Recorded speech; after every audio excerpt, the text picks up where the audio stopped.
For as much as I love modern racing games, I still have a soft spot for the classics I grew up with. Two brand new throwback racers are currently attempting to emulate those games that I loved, and today I want to review both of them. The game you're watching me play right now is called 80's Overdrive, and boy does that title say it all. But before we get to that, I first want to talk about Formula Retro Racing, which shares more than a passing resemblance to a certain Sega arcade game. Yeah, I think you'll see what I'm talking about.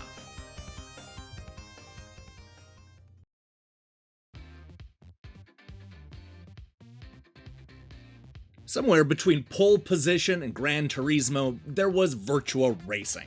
Although rudimentary by today's standards, this landmark arcade game from Sega paved the way for polygonal speedsters like Ridge Racer and Forza and Burnout.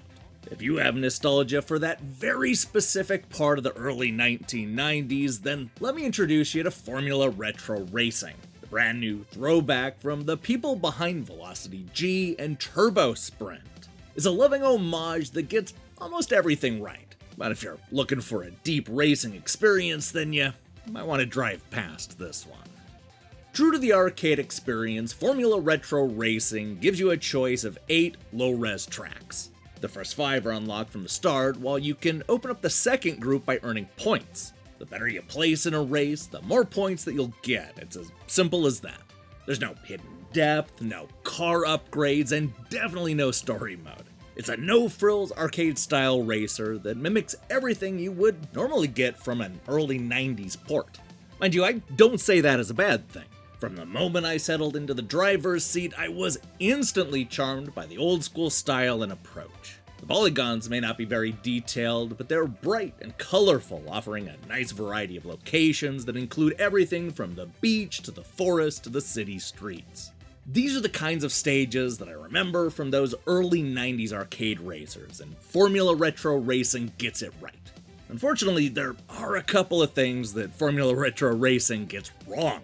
I don't know if it's because there are only a handful of courses, but the races are way too long. Many levels have you speeding around the track 8 times, which means that every race ends up pushing 10 minutes. Instead of making everything more exciting, it just drags everything out until you're bored and want to move on. Every race in this game should be half the length. I also found that the style got in the way from time to time. A good example of this is how you hear the announcer yell "time extended" a few dozen times in every race. To make things worse, the game is constantly flashing text on the screen, usually at the worst possible times. The checkpoints are always right next to a tight corner that is completely obstructed by the bright yellow text. Now, from a visual standpoint, Formula Retro Racing comes close to mimicking those early 1990s arcade games, but doesn't quite nail it. While the different courses and locations look cool, there's something about the vehicle designs that breaks the illusion. It tries to evoke the spirit of Virtua Racing, but there are times when it reminds me more of Checkered Flag and Club Drive. Thankfully, this new release speeds around the corners a whole lot better than those old, crappy Jaguar games. Although it's not especially deep and it won't take all that long to complete, Formula Retro Racing does an excellent job reminding us of a time when polygonal racing games were still in their infancy.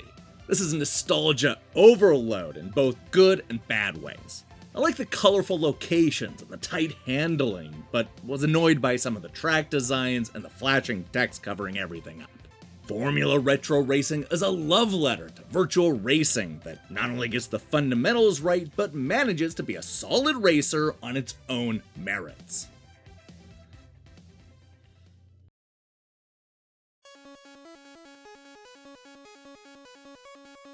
If you didn't grow up in the 1980s, then you might not realize just how different racing games used to be.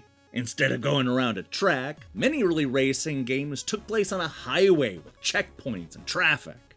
They were basically cross-country affairs where you saw how far you could drive before time ran out. The new Switch game 80's Overdrive takes over where classic titles like OutRun and Rad Racer left off. This is a fun and surprisingly lengthy game that manages to mix the old school design with enough modern enhancements to keep things fresh. Now, the first thing you need to know about 80's Overdrive is that it's not some shallow throwback racing game. This is a game that doesn't just want to emulate the look of those early racers, but goes the extra step to offer an impressively long single-player campaign and a whole bunch of bonus modes. Considering the $10 asking price, I was genuinely shocked by how much you got in the speedy package. The most impressive part of 80's Overdrive is the career mode, where we buy a car and travel across the map while taking on 3 dozen increasingly difficult races. We'll race through beaches and deserts and cities and ancient ruins, with each of the locations having a slightly different background. Oh, and watch out for those speed traps, because the police are always on the prowl for racers and will want to run you right off the road. Now, as we win races and rack up the prize money, you'll want to upgrade your equipment and even buy new cars. You'll also need to spend your money on gas and repairs, which can really add up if you're not careful. This means that you'll occasionally need to replay past events in order to grind for that much needed money. The good news is that you'll run into optional challenges that'll throw heaps of cash in your lap. These include everything from trying to run an opponent off the road or coming in dead last. Yeah, some are easier than others, but the challenges are a great way to earn money for upgrades. As a racing game, 80's Overdrive is fine. It controls a lot like those early 8-bit racers I grew up with, which is both a good and a bad thing. On one hand, I like the nostalgia. The driving mechanics aren't that realistic because that's just how it was back in the day. That said, the throwback gameplay gets in the way when you're trying to avoid traffic and other hazards. It's not always easy to maneuver where you want to go, especially when we start to pick up speed and deal with the curvier courses. And this ultimately ties into my 2 biggest complaints about 80's Overdrive. The levels are too long, and there's often no way to catch up when you crash. That's right, this is the kind of racing game where if you mess up halfway through a level, you might as well just start over from the beginning.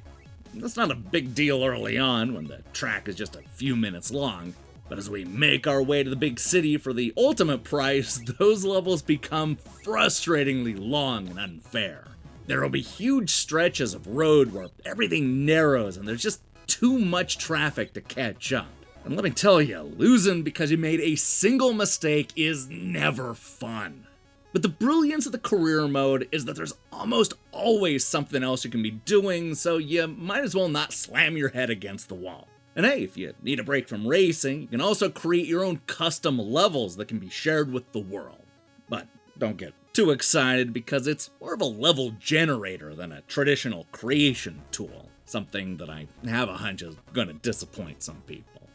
It really is one of the few times when I was reminded that you can only expect so much when you're talking about a $10 racing game. If you grew up loving OutRun and Rad Racer, then you're going to feel right at home with 80's Overdrive. This is a loving tribute to the past and ends up being a lot more than just another nostalgic throwback. Between the lengthy career mode, upgrades, time trials, and even a level generator, this is not one of those games you beat in a single sitting. Sure, the gameplay is occasionally weak and it's often too difficult to catch up after a single crash, but 80's Overdrive is the kind of fun and charming old school racer that is easy to recommend.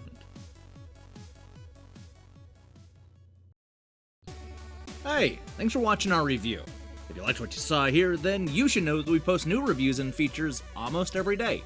Now here's the question I have for you. What is your favorite old school racing game? I'll go ahead and let you decide what old school is, but I'm going to tell you right now that I'm going to be rolling my eyes real hard if your answer is something like Burnout Paradise or whatever the newest Forza is. I'm talking old school. In other news, we'll be back later this week with a review of Doggerai, the Eternal Castle, Dreadnaughtica, and B.A. Walker. We also have a big announcement coming up, but I can't say anything about that right now. If you're curious, then I strongly recommend you click that subscribe button and support what we're doing here.